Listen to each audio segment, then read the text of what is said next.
Today on Coyote Nation TV, learn how to make a peppermint treat for the holidays. See why your peers switch between learning environments and get the chance to win some free food. It's December 3rd, 2020, and CNTV starts now.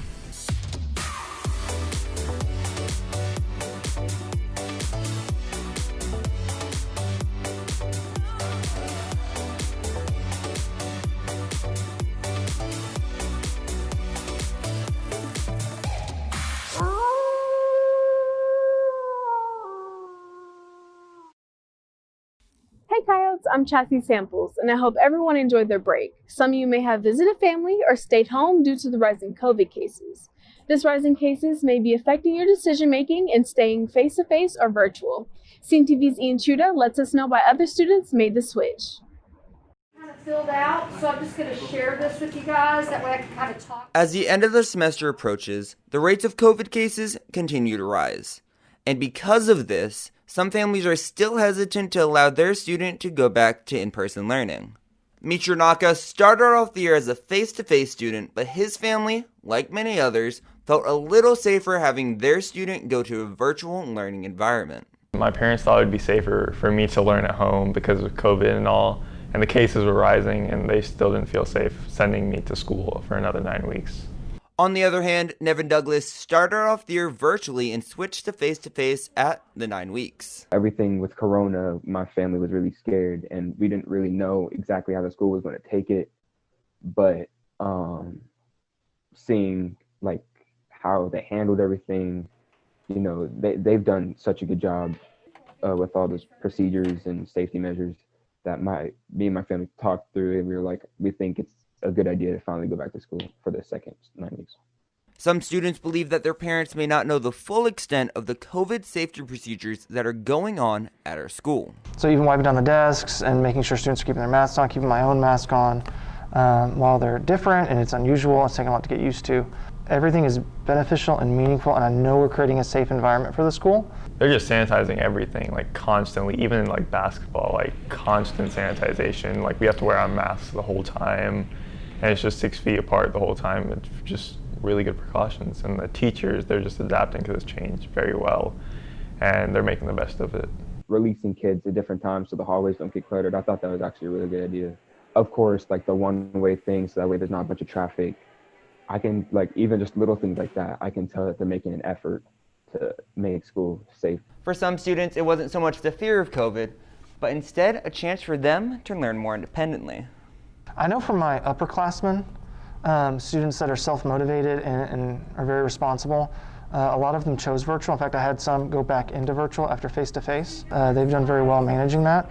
I know students who want to be more social and see their friends want to do the face-to-face. Maybe students that know they struggle with working at home and doing the work independently, but they know they need that structure of school that they're used to, and somebody right over them being able to help them out to kind of push them and do better face-to-face than they would virtually. School isn't how it was last year with all the new safety protocols. I asked Nevin what he would tell parents on the fence about letting their students go to face-to-face for either learning or social reasons.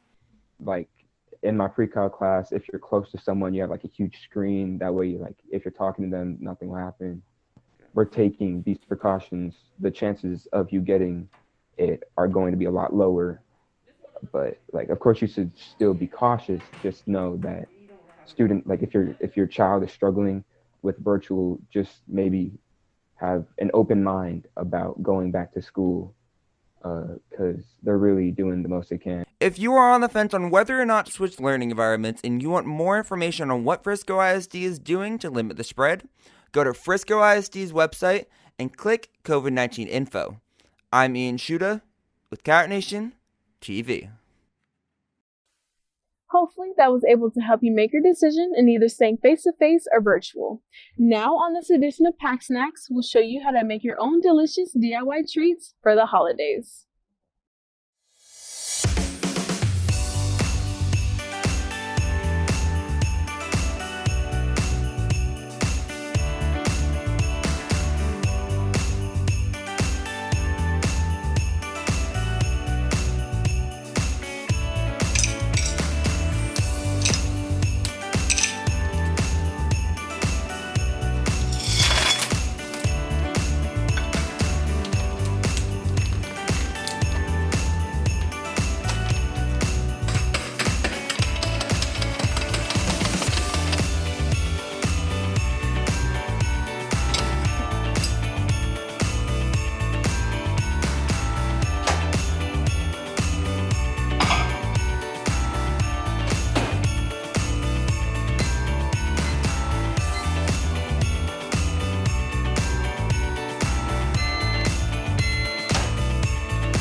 Now it's time to give y'all free stuff. Answer this trivia question correctly for the chance to win a free Payway gift card. The question is, which holiday movie featuring actor Macaulay Culkin is celebrating its 30th anniversary this year?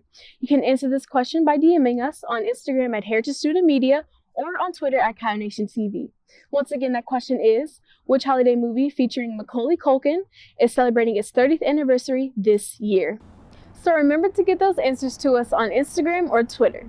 That's all I have for you today, Coyotes. I'm Chassie Samples, and you stay classy, Coyotes.